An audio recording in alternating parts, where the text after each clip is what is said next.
Shalom, selamat pagi, selamat berjumpa kembali dalam ibadah kita pada pagi hari ini secara terkhusus untuk Jemaat Gereja Kristus Tanjung Karang. Ibadah pagi hari ini tanggal 5 Juli 2020. Kita boleh bersyukur bahwa Tuhan berkenan kepada kita semuanya boleh beribadah secara live di gereja. Tidak lupa juga kita mengikuti protokol dari pemerintah untuk kebaikan kita semuanya. Dan bagi Bapak, Ibu, saudara-saudara sekalian yang tidak bisa hadir ke gereja, kita beribadah secara online di rumah masing-masing, dan Tuhan memberikan terbaik untuk kita semuanya bila kita memuliakan nama Tuhan pada pagi hari ini. Jemaat, saya undang untuk bangkit berdiri. Mari kita akan bersama-sama memuliakan nama Tuhan pada pagi hari ini. Pujian pembuka kita terambil dari Nafiri Rohani 3 ayat 1 sampai 2. Tuhan Allah hadir.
Jemaat yang terkasih, marilah kita memulai ibadah kita dalam sebuah pengakuan bahwa pertolongan kita ialah dari Tuhan yang menjadikan langit dan bumi, Allah yang maha kasih, yang kasih setianya kekal sampai selama-lamanya.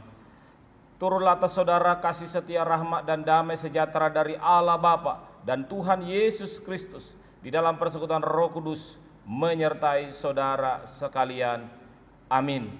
Mulia bagi Bapa.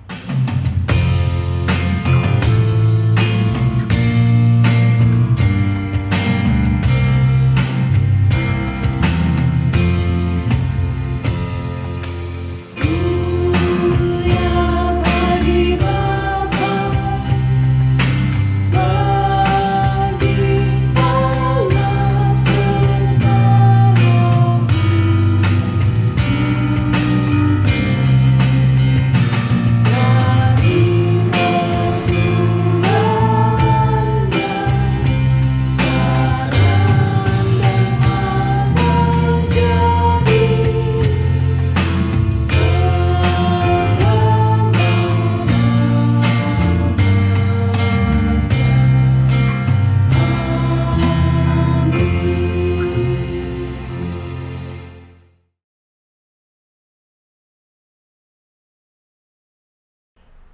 Jemaat yang dikasihi Tuhan Yesus Kristus, nas pembimbing terambil dari Mazmur 117 ayat 1 sampai 2. Demikianlah firman Tuhan.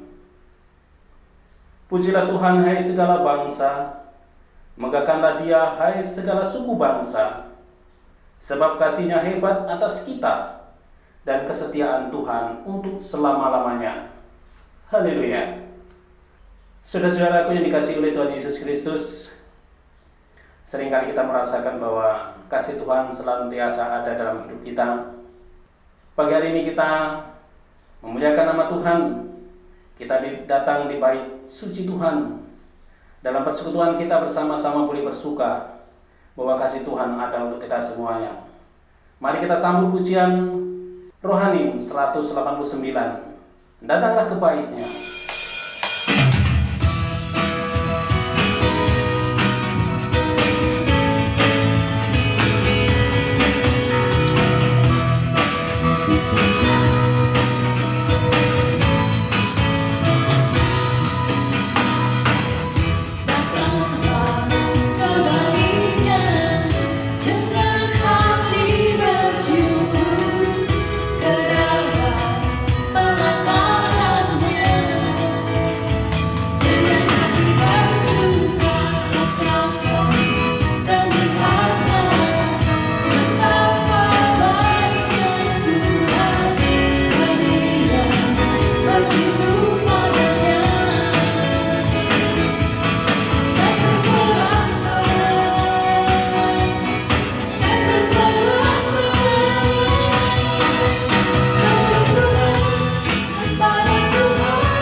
Jemaat yang dikasihi Tuhan Yesus Kristus, mari kita akan baca bersama-sama Mazmur Tuhan yang terambil dari Mazmur 136 ayat 3. Demikianlah firman Tuhan. Bersyukurlah kepada Tuhan segala Tuhan, bahwasanya untuk selama-lamanya kasih setianya. Mazmur Tuhan mulai memberikan terbaik untuk kita. Kita memahami bahwa Tuhan tidak akan pernah meninggalkan kita semuanya, Bapak Ibu. Tuhan begitu indah dalam hidup kita, apapun yang kita rasakan hari ini. Marilah kita bersuka cita di hadapan Tuhan, memuliakan Tuhan dalam ibadah kita pagi hari ini. Kita bersuka cita bahwa Tuhan begitu luar biasa, memberikan terbaik dalam kehidupan kita. Mari kita nyanyikan pujian kita yang terambil dari pujian rohani 188. Bersuka dalam Tuhan.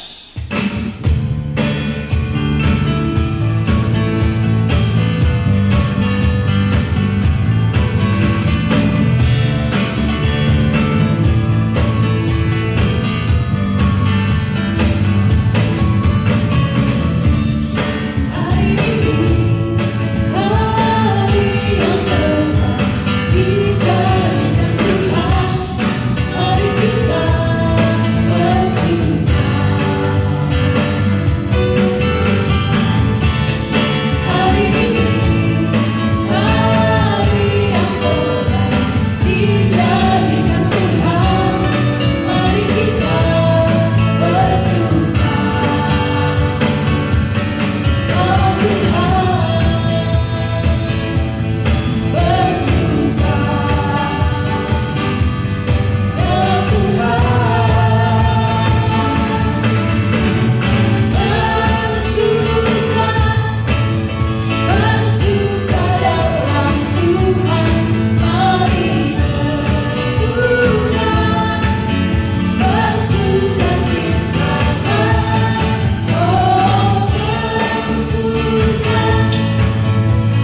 Saudara-saudara yang dikasihi Tuhan Yesus Kristus,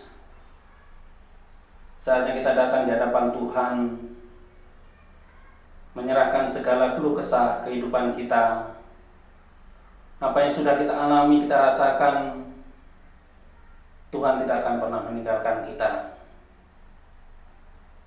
Mari Bapak Ibu, sebelum kita berdoa kepada Tuhan, kita respon dengan pujian penyesalan kita yang terambil dari Nafiri Rohani 239 ayat 1-2.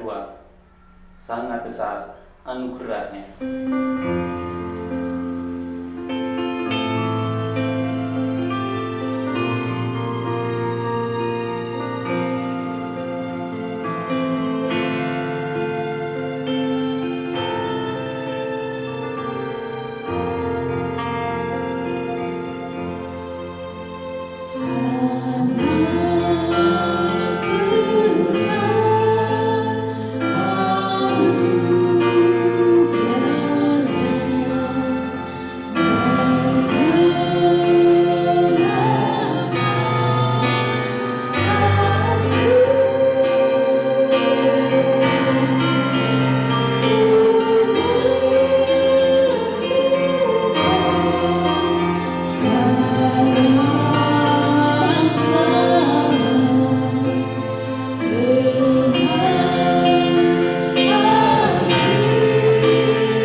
Jemaat yang dikasihi oleh Tuhan Yesus Kristus, tiba saatnya kita akan mendengarkan firman Tuhan yang akan disampaikan oleh Bapak Pendeta Rizwan Pangaribuan selaku Gembala Gereja Kristus Tanjung Karang. Kita membuka hati kita boleh merenungkan firman Tuhan yang sudah kita dengarkan nanti, kita terapkan dalam kehidupan kita hari lepas hari. Sebelum kita mendengar firman Tuhan, mari kita angkat pujian, Kau berfirman. Tuhan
Salam jemaat yang terkasih di dalam Tuhan Yesus Kristus. Puji Tuhan, hari ini kita memulai ibadah secara offline. Artinya kita sudah boleh menggunakan gedung gereja kita untuk beribadah sesuai dengan protokol kesehatan yang telah ditetapkan pemerintah.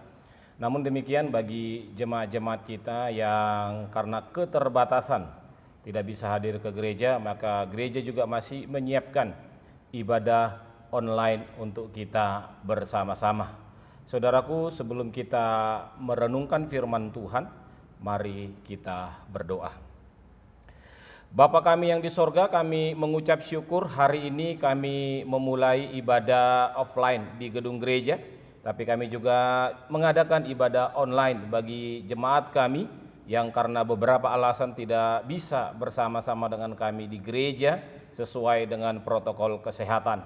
Kami berdoa ketika kami boleh merenungkan firman Tuhan. Kami percaya ya Tuhan, Roh Kudus bekerja menolong memimpin kami untuk kami boleh bersama-sama diteguhkan, dikuatkan, diajak untuk terus boleh hidup di dalam kebenaran firman Tuhan. Berkati hamba-Mu untuk mulai menguraikan kebenaran firman Tuhan, berbicara kepada setiap kami Bapa, karena kami siap mendengar. Terpuji Engkau, di dalam nama Tuhan Yesus kami berdoa, kami bersyukur. Amin. Saudara-saudaraku, tema kita hari ini adalah manusia yang celaka, yang beroleh anugerah Tuhan. Diambil dari surah Roma pasal yang ke-7, ayat yang ke-13 sampai ayat yang ke-26. Tapi karena keterbatasan waktu, saya hanya membaca di ayat 18 sampai ayat yang ke-26. Demikian firman Tuhan. Sebab aku tahu bahwa di dalam aku, yaitu di dalam aku sebagai manusia, tidak ada sesuatu yang baik, sebab kehendak memang ada di dalam aku, tetapi bukan hal berbuat apa yang baik. Sebab bukan apa yang aku kehendaki, yaitu yang baik yang aku perbuat, melainkan apa yang tidak aku kehendaki, yaitu yang jahat yang aku perbuat. Jadi jika aku berbuat apa yang tidak aku kehendaki, maka bukan lagi aku yang memperbuatnya, tetapi dosa yang diam di dalam aku. Demikianlah aku dapati hukum ini. Jika aku menghendaki berbuat apa yang baik, yang jahat itu ada padaku. Sebab di dalam batinku aku suka akan hukum Allah, tetapi di dalam anggota-anggota tubuhku aku melihat hukum lain yang berjuang melawan hukum akal budiku, dan membuat aku menjadi tawanan hukum dosa yang ada di dalam anggota-anggota tubuhku. Aku manusia celaka, siapakah yang akan melepaskan aku dari tubuh maut ini? Syukur kepada Allah oleh Yesus Kristus Tuhan kita. Jadi dengan akal budiku aku melayani hukum Allah, tetapi dengan tubuh insaniku aku melayani hukum dosa. Demikianlah firman Tuhan. Yesus berkata, berbahagialah setiap kita yang mendengar, merenungkan, dan melakukan firman Tuhan hari lepas sehari. Haleluya.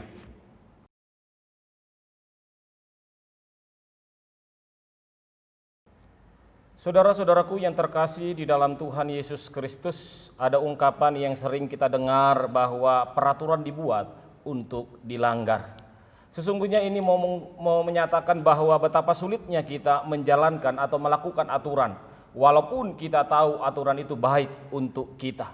Saudara-saudaraku, seperti beberapa waktu yang lalu ketika pemerintah kita telah menjalankan sebuah peraturan new normal, yaitu mengizinkan orang-orang tertentu untuk menggunakan penerbangan dengan syarat telah melakukan rapid test atau juga dengan surat tugas khusus.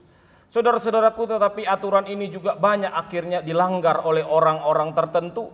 Mereka akhirnya membuat surat keterangan kesehatan yang palsu, dan bahkan ada orang yang rela membayar untuk mendapatkan surat kesehatan atau surat untuk melakukan tugas khusus.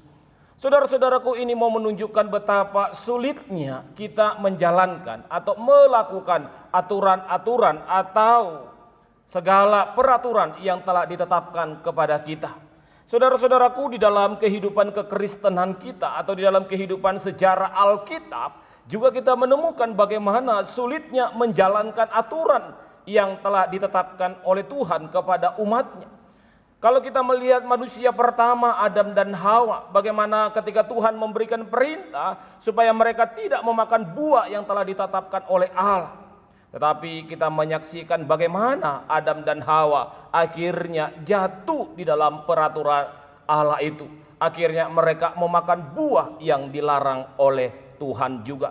Demikian juga kita melihat sejarah kehidupan bangsa Israel. Ketika mereka sudah ada di dalam pimpinan Tuhan, bagaimana mereka juga jatuh bangun di dalam pengalaman mereka dengan peraturan-peraturan yang telah ditetapkan oleh Tuhan. Saudara-saudaraku yang terkasih di dalam Tuhan Yesus Kristus, maka kalau demikianlah kita bisa mengatakan bahwa tidak ada seorang pun manusia yang sesungguhnya mampu menjalankan dengan sempurna segala aturan demi aturan yang telah ditetapkan kepada mereka. Dosa yang ada di dalam diri manusia membuat mereka tidak mampu lagi melihat kebenaran, tidak mampu lagi melihat kehendak Allah. Tetapi justru yang mereka lakukan adalah bagaimana mereka melakukan apa yang menurut mereka baik dan aturan yang menurut mereka bermanfaat bagi mereka, walaupun pada akhirnya itu mendatangkan cilaka dalam kehidupannya. Saudara-saudaraku yang terkasih di dalam Tuhan Yesus Kristus, oleh sebab itu hanya dengan anugerah Tuhanlah kita mampu mengikuti kehendak Allah. Hanya dengan anugerah Tuhanlah kita mampu melihat belas kasihan Allah di tengah-tengah kehendaknya kepada kita sebagai umatnya. Inilah yang digumulkan oleh Paulus di dalam bacaan kita hari ini, saudara-saudaraku yang terkasih di dalam Tuhan Yesus Kristus. Ketika kita membaca ayat demi ayat dari Roma 17 ayat 13 sampai ayat yang ke-26 ini, kita menemukan seolah-olah sebuah frustasi rohani yang dialami oleh Paulus, saudara-saudaraku. Ia seolah-olah stres menghadapi realita kehidupannya, seolah-olah bertolak belakang dengan apa yang dialaminya, saudara-saudaraku. Bagaimana mungkin Paulus berkata, apa yang ku lakukan itu sesungguhnya bukan yang ku kehendaki, dan yang ku kehendaki tidak mampu aku lakukan. Seolah-olah dosa berkuasa begitu besar sekali dalam kehidupannya. Sehingga Paulus dalam segala kemampuannya, dalam segala keterbatasannya, dia sudah melakukan yang terbaik menurut aturan-aturan hukum Taurat sebagai orang Farisi, orang Yahudi. Tetapi pada akhirnya ia menemukan kegagalan demi kegagalan dalam menjalankan aturan-aturan agama itu. Saudara-saudaraku yang terkasih di dalam Tuhan Yesus Kristus, ia mengalami pergumulan untuk melakukan apa yang baik, tetapi di sisi lain ia sadar memikirkan hal-hal yang jahat di dalam kehidupannya. Inilah yang bertentangan dalam kehidupan Paulus. Oleh sebab itu banyak penafsir Alkitab berkata, apakah Paulus membicarakan ini di dalam posisinya sebagai orang yang belum percaya kepada Kristus, atau posisi Paulus sesudah percaya kepada Kristus? Bagaimana mungkin orang-orang yang sudah percaya kepada Kristus hidupnya dikuasai oleh dosa? Atau sebaliknya, bagaimana mungkin orang-orang yang bukan di dalam Kristus hidupnya mencintai firman Tuhan atau mencintai Taurat Tuhan? Saudara-saudaraku, ada beberapa pandangan yang akhirnya pecah atau berbeda, silang pendapat. Satu berkata bahwa ini adalah posisi Paulus ketika dia belum percaya. Tetapi ada juga yang berkata bacaan ini adalah posisi setelah Paulus menjadi orang yang percaya.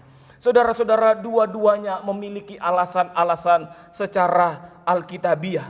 Bagi mereka yang melihat ini sebagai kehidupan Paulus yang belum percaya, kalau kita membaca mulai dari ayat 13 sampai ayat yang ke-26, kita menemukan alasan-alasan itu. Yang pertama misalnya saudara, mengatakan bahwa ini adalah Paulus yang belum percaya. Ayat yang ke-14 dikatakan bahwa Paulus, tetapi aku bersifat daging, terjual di kuasa dosa. Paulus hidup di dalam kuasa dosa. Ayat yang ke-18, Paulus sebagai manusia tidak ada yang baik yang dilakukannya. Di ayat yang ke-23 kita menemukan bagaimana Paulus berkata, aku menjadi tawanan hukum dosa. Belum diselamatkan, masih ditawan di dalam kehidupan keberdosaan. Dan di ayat yang ke-24, sebuah pengakuan jujur Paulus berkata, aku manusia celaka. Bagaimana mungkin orang yang sudah menerima anugerah Tuhan sebagai orang yang celaka? Saudara-saudaraku yang terkasih, inilah pandangannya. Tetapi ada yang mengatakan bukan, ini adalah pandangan, ini adalah posisi Paulus ketika ia telah percaya kepada Tuhan dan hidup di dalam pergumulannya, di dalam keimanannya kepada Tuhan, dan berjuang keluar terus di dalam proses pengudusan yang Tuhan izinkan dalam kehidupannya. Saudara-saudaraku, mereka juga memberikan beberapa ayat-ayat yang menunjukkan ini adalah proses Paulus sesudah menjadi orang percaya atau pengikut Kristus. Di ayat yang ke-14 Paulus berkata bahwa Taurat adalah rohani. Kalau kita melihat di ayat yang ke-7 Paulus berkata Taurat itu baik. Taurat itu sifatnya baik, bersifat rohani. Taurat itu kehendak Allah. Dan hanya orang yang bertobat yang mampu melihat Taurat itu adalah baik adanya. Tetapi orang yang belum bertobat melihat Taurat itu hanyalah sebagai beban dan memberatkan. Dan di ayat yang ke-16 Paulus juga berkata bahwa hukum Taurat itu baik. Di ayat yang ke-19 Paulus berkata yang dikehendakinya adalah yang baik. Jadi dari hati nuraninya keluar hal-hal yang baik, saudaraku. Dan di ayat yang ke-25 ini yang menjadi poinnya. Paulus berkata, syukur kepada Allah oleh Yesus Kristus. Jadi Paulus sedang menggambarkan perjuangannya dalam melawan dosa. Tetapi dia tidak mampu melihat itu, dia tidak mampu melawannya. Tetapi syukur kepada Allah, hanya oleh anugerah Yesus Kristuslah dia mampu melawan kuasa dosa tersebut. Saudara-saudara, jadi Paulus membicarakan pergumulan ketika ia sudah percaya dan menghidupi imannya kepada Kristus di dalam proses pengudusan. Kalau kita membaca di ayat yang pasal yang ke-6, ke-5, itu adalah proses pembenaran. Lalu dia bicara tentang pengudusan. Dan di pasal yang ke-8 dia menyimpulkan dengan kalimat yang indah di ayat yang pertama. Demikianlah sekarang tidak ada lagi penghukuman bagi mereka yang ada di dalam Kristus. Jadi Paulus sedang membicarakan pergumulannya. Tetapi demikian yang ada di dalam Kristus, tidak ada lagi penghukuman. Saudara-saudaraku yang terkasih, mana yang harus kita pegang, saudara? Mana yang harus kita pilih? Saudara, gereja dan kita seharusnya memilih di dalam posisi yang kedua. Ini adalah pergumulan Paulus. Dan kita orang yang percaya, yang telah bertobat. Ada beberapa alasan yang boleh kita lihat di sini. Yang pertama, Paulus berkata aku. Di dalam bahasa aslinya dengan menggunakan kalimat present tense atau kalimat di dalam konteks waktu itu, waktu sekarang. Posisi Paulus yang ada di penjara, yang telah bertobat, yang telah menerima anugerah Tuhan. Tetapi juga ada di dalam waktu yang kedua Alkitab mencatat sikap Paulus ketika dia belum bertobat. Dia membanggakan dirinya. Aku ini golongan Farisi, aku melakukan seluruh tuntutan, aku dididik dari Gamaliel dan lain sebagainya. Jadi kalau orang yang belum bertobat, dia akan menyombongkan dirinya. Tetapi sebaliknya Paulus dengan rendah hati sadar siapa dirinya. Orang yang tidak mampu berbuat apa-apa kecuali karena anugerah Tuhan. Dan yang ketiga, ini adalah sikap Paulus yang melihat bahwa hukum Taurat itu baik. Yang seperti saya katakan tadi, saudara. Tidak ada orang yang menyukai firman Tuhan kecuali orang yang telah bertobat. Orang yang belum bertobat tidak mungkin mencintai firman Tuhan. Jangankan mencintai, membaca pun tidak. Jangankan membaca, melihat pun tidak. Jangankan melihat, mendengar pun tidak, saudara. Maka saya lebih setuju bahwa ini adalah sebuah pergumulan Paulus di dalam pengiringannya kepada Tuhan. Ini juga dibenarkan oleh seorang teolog yang bernama Dan. Dia berkata, keselamatan yang telah diberikan oleh Tuhan kepada kita dalam proses sekarang dan belum sempurna. Now but not yet. atau already but not yet kata dan, ini adalah sebuah pergumulan kita menuju pengudusan yang Tuhan mau ke dalam kehidupan kita. Jadi Dan mau berkata bahwa ini adalah pengalaman seorang Kristen dalam pergumulannya melawan dosa di dalam daging. Sedangkan pasal 8 kita berbicara tentang pengalaman bagaimana orang-orang yang telah hidup di dalam anugerah itu hidup dipimpin dan di dalam roh, yaitu Roh Kudus. Saudara-saudaraku yang terkasih, kalau begitu mengapa orang-orang yang telah bertobat masih jatuh ke dalam dosa? Mengapa orang-orang yang sudah percaya kepada Yesus masih melakukan perbuatan dosa? Saudaraku, ada dua pandangan yang ekstrim yang sering kali kita mungkin lihat di dalam konteks kehidupan real kita. Ada orang yang gampang sekali dengan segala pemahamannya menghukum orang-orang yang jatuh ke dalam dosa. Ini mungkin disebut dengan istilah orang-orang yang perfeksionis, saudara. Orang-orang ini gampang sekali, kalau engkau sudah bertobat, masakan engkau melakukan ini? Kalau engkau sudah percaya Yesus, masa engkau melakukan dosa ini?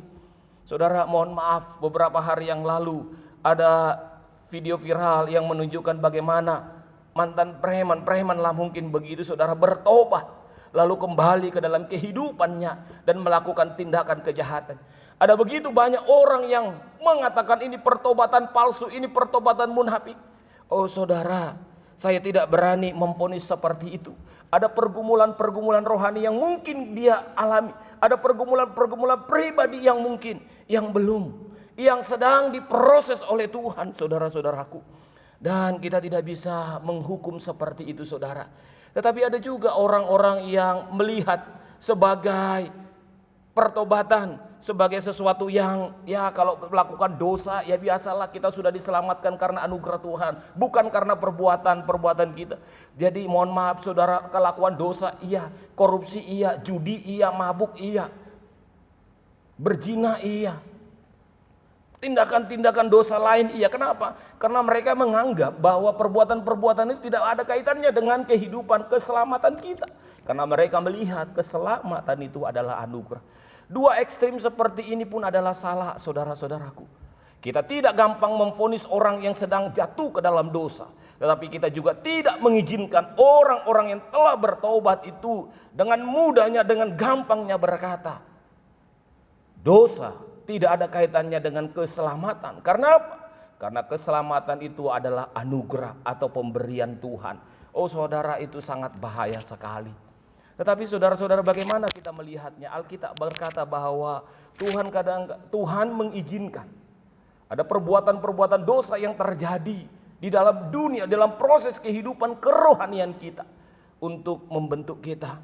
Dalam bacaan ini kita boleh menemukannya, saudara-saudaraku yang terkasih, bahwa yang pertama, mengapa Tuhan sering mengizinkan perbuatan-perbuatan dosa itu masih terjadi di dalam kehidupan orang percaya, supaya mengingatkan kita orang percaya ini bahwa kita ini lemah, kita ini punya keterbatasan, kita mempunyai ketidakmampuan kita, dan kita tidak sempurna. Oleh sebab itu kita membutuhkan anugerah Tuhan, saudara. Saudara-saudaraku yang terkasih, kalau kita melihat ayat yang ke-13, Paulus berkata, jika demikian adakah yang baik itu menjadi kematian bagiku? Kata yang baik itu adalah Taurat. Adakah Taurat itu menjadi kematian bagiku?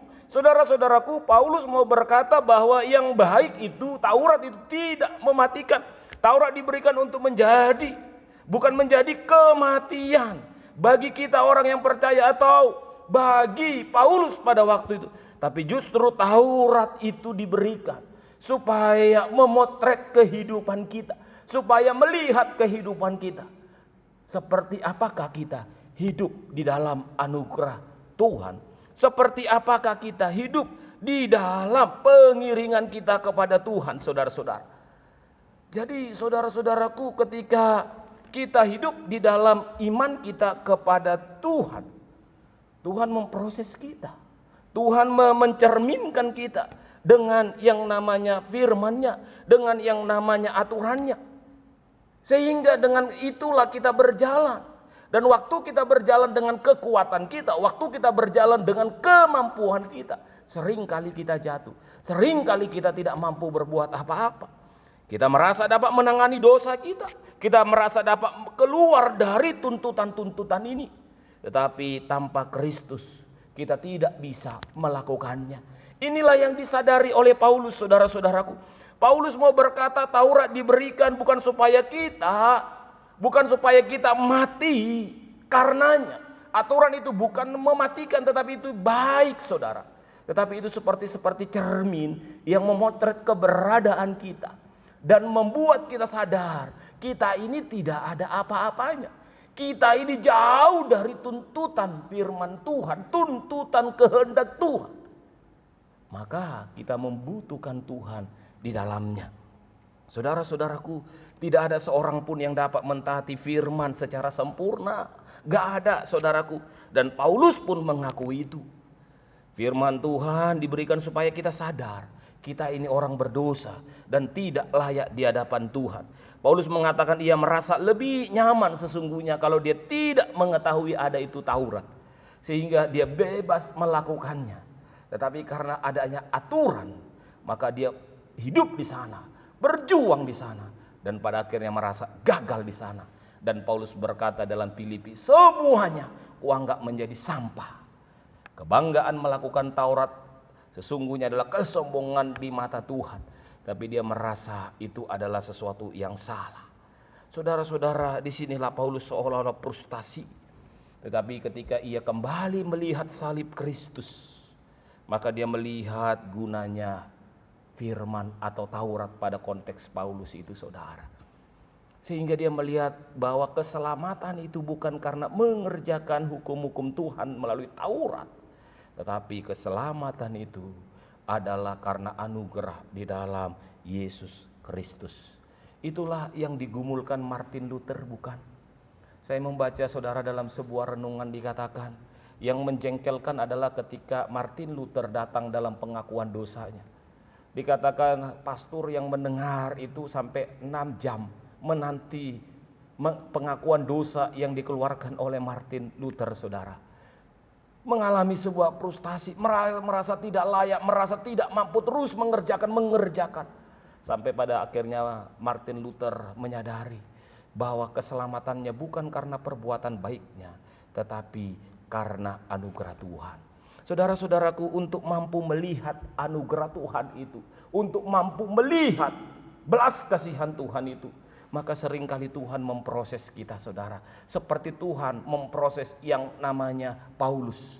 Kalau kita melihat Alkitab di dalam mulai dari kisah Kejadian sampai kepada seluruh perjanjian lama, dan bahkan di dalam perjanjian baru rasul-rasul, semuanya mengalami proses yang datangnya daripada Tuhan. Sampai mereka melihat janji, sampai mereka melihat anugerah Tuhan. Sebut saja Abraham, saudaraku. Orang yang taat, orang yang hebat, orang yang beriman. Tetapi satu titik pun dia jatuh karena dia meragukan janji Tuhan tentang keturunan, sehingga dia mengikuti namanya saran istri Sarah untuk mengambil Hagar menjadi istrinya.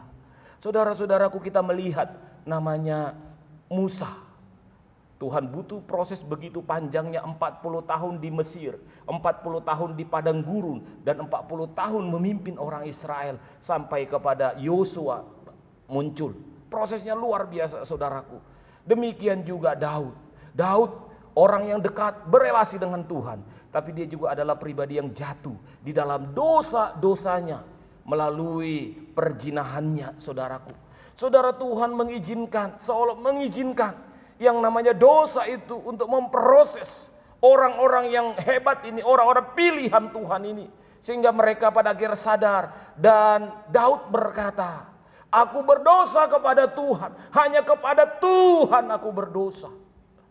Saudara-saudaraku, ini menunjukkan ketidakmampuan kita melakukan seluruh tuntutan Tuhan dengan kekuatan kita, termasuk Daud, murid-murid Tuhan Yesus. Apalagi saudara-saudaraku, mereka jatuh bangun dalam pengiringan mereka kepada Kristus, khususnya ketika Kristus ditangkap dan mereka akhirnya kabur, lari dari Tuhan, lari dari Kristus. Saudara-saudaraku, melalui banyak kesulitan, demikianlah kehidupan kekristenan kita, saudara-saudara. Tuhan mengizinkan kita supaya diproses. Kadang-kadang kita mau melakukan yang baik, yang gak baik yang keluar. Kadang-kadang kita menghendaki sesuatu yang bernilai baik, justru yang tidak baik yang kita lakukan. Pergumulan demi pergumulan makin mendewasakan kita, memproses kita. Dan kiranya kita mampu melihat ada anugerah Tuhan di balik semua proses itu. Tuhan punya maksud mengizinkan semuanya itu terjadi dalam kehidupan kita. Melalui kejatuhan, melalui kegagalan, melalui kehancuran, melalui masalah-masalah, melalui pergumulan-pergumulan kehidupan kita. Tuhan punya rencana dalam proses kehidupan kita.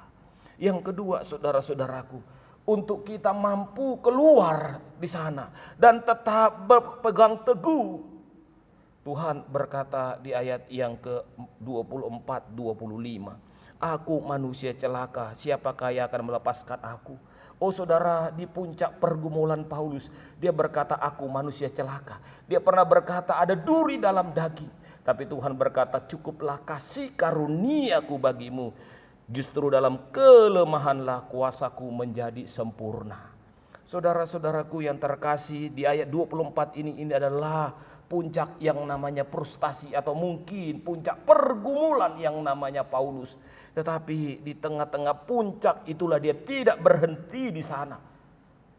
Dia tidak berhenti, tapi dia melihat ada anugerah Tuhan. Ia menyadari, oh sungguh saya akan binasa.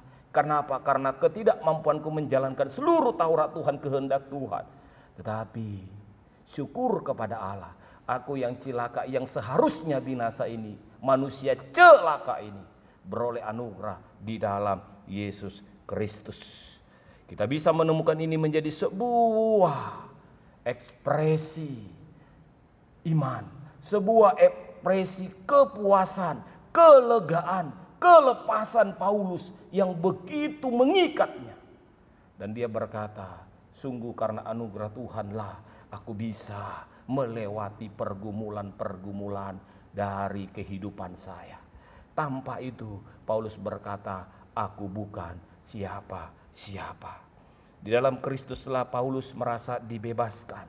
Di dalam Kristuslah Paulus seolah-olah lepas dari belenggu kuasa dosa itu.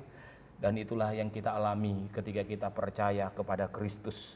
Kita dilepaskan dari beban dosa yang terus menekan kita. Ketika kita melihat ada anugerah Tuhan di sana. Di ayat yang ke-26 ini Paulus berkata, jadi dengan akal budiku aku melayani hukum Allah, tetapi dengan tubuh isadiku aku melayani dosa. Ini bukan berarti Paulus sedang membicarakan kompromi tentang dosa. Oh tidak, saudara-saudara. Justru Paulus memberikan sebuah keterbatasan manusiawi kita. Di tengah-tengah proses pengudusan yang Tuhan kerjakan dalam kehidupan kita. Kita terus dimampukan melayani Tuhan dalam berbagai-bagai pergumulan kehidupan kita. Sampai hari ini saudaraku, kalau kita tidak mampu melihat anugerah Tuhan itu, maka kita adalah manusia celaka. Tetapi kalau kita mampu melihat anugerah Tuhan itu, maka kita manusia yang celaka ini mendapatkan beroleh kasih karunia Tuhan. Saudara-saudaraku, apa yang bisa kita lihat di sini? Ketika engkau bergumul jatuh bangun hari ini, saudaraku, biarlah itu proses pengudusan yang sedang Tuhan kerjakan, Tuhan izinkan terjadi dalam hidupku, supaya engkau dan saya bisa melihat anugerah Tuhan, melihat Tuhan di sana, dan mengandalkan Tuhan di sana, dan percaya sepenuhnya kepada Tuhan di sana. Dan sebaliknya sadar bahwa kita ini adalah orang-orang yang telah diselamatkan, yang telah meneroleh anugerah Tuhan. Maka di dalam anugerah itulah kita berkarya, kita bekerja, kita menghasilkan buah. Dan pada akhirnya orang lain melihat Tuhan melalui kita. Bersyukurlah bahwa kita dipakai Tuhan, mengalami anugerah dan menjadi berkat di mana kita berada. Kiranya Tuhan memberkati kita. Mari kita berdoa. Amin. Bapa kami yang di sorga, kami bersyukur kami adalah manusia yang terbatas, yang seharusnya binasa, cilaka karena kami tidak mampu mengikuti aturan, tidak mampu menuruti seluruh perintah Tuhan. Tapi di dalam anugerah-Mu kami menemukan belas kasihan. Di dalam anugerah-Mu kami menemukan keterbatasan. Kami mengandalkan Tuhan, kami berserah penuh kepada Tuhan. Tuhan, biarlah kami boleh menyadari kami adalah orang yang telah diselamatkan. Maka ketika kami mengalami kejatuhan, pergumulan, perbuatan dosa, dan bahkan kelemahan, keterbatasan kami, tolong kami Tuhan melihat anugerah-Mu yang telah menyelamatkan kami. Sehingga kami dikuatkan, diteguhkan untuk terus boleh berjalan. Sebagaimana Paulus menyadari bahwa hidupnya adalah karena anugerah Tuhan. Kami bersyukur hari ini kami telah memulai ibadah online maupun offline di gereja ini ya Tuhan. Sungguh itu karena kemurahan Tuhan. Biarlah kami terus boleh mengikuti protokol kesehatan yang telah ditetapkan oleh pemerintah. Kami berdoa untuk jemaat-jemaat kami yang karena keterbatasan tidak bersama dengan kami di gedung gereja. Tuhan memberkati mereka, Tuhan menolong mereka, Tuhan memimpin mereka. Tuhan yang menguatkan, Tuhan yang menghibur, Tuhan yang menyembuhkan, dan Tuhan yang hadir dalam seluruh keberadaan mereka. Kami bersyukur Tuhan Kau memberkati pergumulan-pergumulan jemaat-Mu apapun itu Tuhan. Kami serahkan kepadamu, Engkau yang maha tahu, Engkau yang memberi jalan keluar dalam kehidupan mereka. Kami juga berdoa ya Tuhan untuk gereja kami dalam proses pemilihan penatua periode 2021-2024. Oh Tuhan, kami berdoa biarlah jemaat kami terus boleh terbeban, menggumuli, mendoakan orang-orang yang siap dipakai Tuhan untuk menjadi berkat bagi jemaat-Mu di tengah-tengah gereja-Mu di tempat ini. Biar Tuhan menggerakkan juga jemaat memilih supaya ada orang-orang yang terus bekerja, terus melayani di dalam gereja-Mu ini Bapa. Karena ini adalah milik-Mu, kami percaya Tuhan yang mencukupkan, menyediakan orang-orang yang punya hati di dalam pelayanan. Kami bersyukur pemerintah kami telah memberikan gereja-gereja Tuhan untuk beribadah juga Tuhan. Berkati pemerintah kami untuk terus menjalankan proses new normal. Tuhan tolong supaya semuanya kami mengikuti aturan dengan baik. Dan kami berdoa usaha pemerintah itu terus boleh membatasi penyebaran COVID-19 ini, menghidupkan kembali pergerakan ekonomi, dan terus boleh membangun kembali pertumbuhan ekonomi. Tuhan memberkatinya. Tuhan berkati presiden kami, wakil presiden, seluruh jajaran menteri bekerja dan terus bekerja untuk kebaikan masyarakat, bangsa dan negara ini. Terima kasih Bapak, akhirnya kami menyerahkan hidup kami pribadi lepas pribadi. Tuhan menjaga memelihara kami. Ini doa kami Bapak yang kami bawa di dalam nama Tuhan kami Yesus Kristus yang mengajar kami berdoa. Bapa kami yang di sorga, dikuduskanlah namamu, datanglah kerajaan-Mu, jadilah kehendak-Mu di bumi seperti di sorga.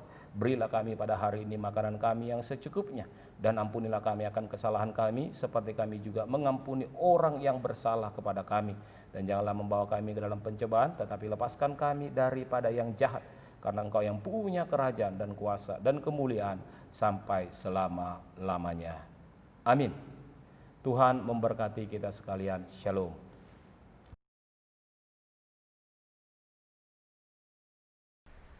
Jemaat yang terkasih dalam Yesus Kristus, mari kita berdiri bersama dengan gereja dari segala abad dan tempat.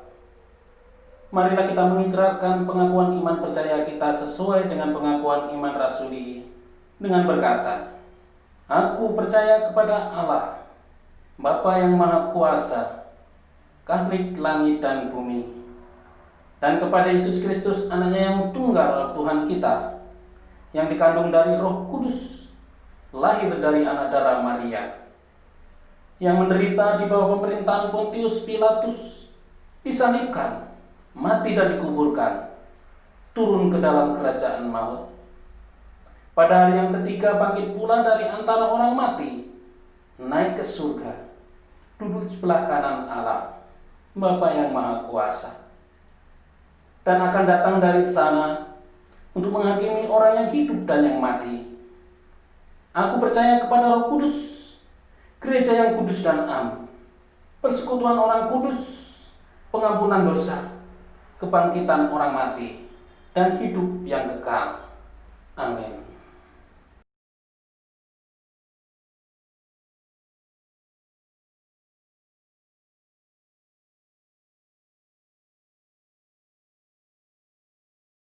Jemaat kekasih Kristus, marilah kita memberikan persembahan syukur sambil mengingat firman Tuhan dari Amsal 3 ayat 9-10. Muliakanlah Tuhan dengan hartamu dan dengan hasil pertama dari segala penghasilanmu, maka lumbung-lumbungmu akan diisi penuh sampai melimpah-limpah, dan bejana pemerahmu akan meluap dengan air buah anggurnya. Sambil kita memberikan persembahan kepada Tuhan, mari kita iringi dengan pujian seperti bermimpi.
Mari Bapak Ibu Saudara-saudara sekalian yang dikasihi oleh Tuhan, kita bersama-sama berdoa kepada Tuhan, kita serahkan persembahan kita kepada Tuhan. Ya Allah Bapa kami yang di surga, pagi hari ini kami datang di hadapan-Mu Tuhan, dengan segala kelemahan kami.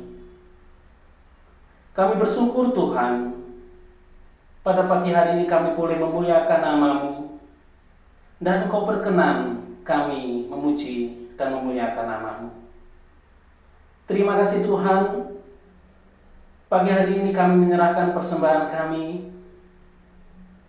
Sekiranya Engkau berkenan menerima persembahan kami untuk kemuliaan-Mu, memperbesar kerajaan-Mu di dunia ini. Terimalah persembahan kami Tuhan, hanya melalui Putra-Mu Yesus Kristus yang menjadi juru selamat kehidupan kami. Haleluya. Amin.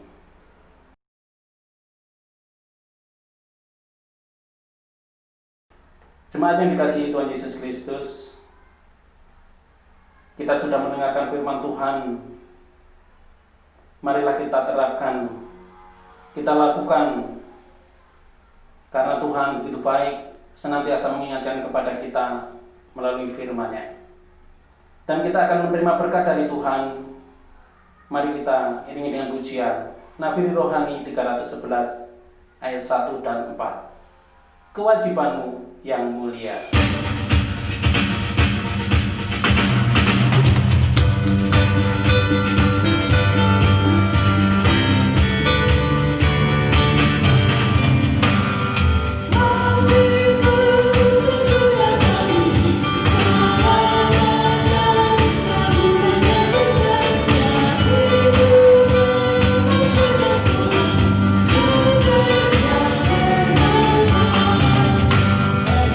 Rajin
Jemaat yang terkasih, sekarang arahkanlah hatimu kepada Tuhan, pulanglah, lakukanlah firman Tuhan, dan terimalah berkat-Nya. Tuhanlah yang memberkati engkau dan yang melindungi engkau. Tuhanlah yang menyinari engkau dengan wajah-Nya dan memberi engkau kasih karunia. Tuhanlah yang menghadapkan wajah-Nya kepadamu dan memberi engkau damai sejahtera hari ini sampai selama-lamanya. Amin. Kepada Allah beri puji.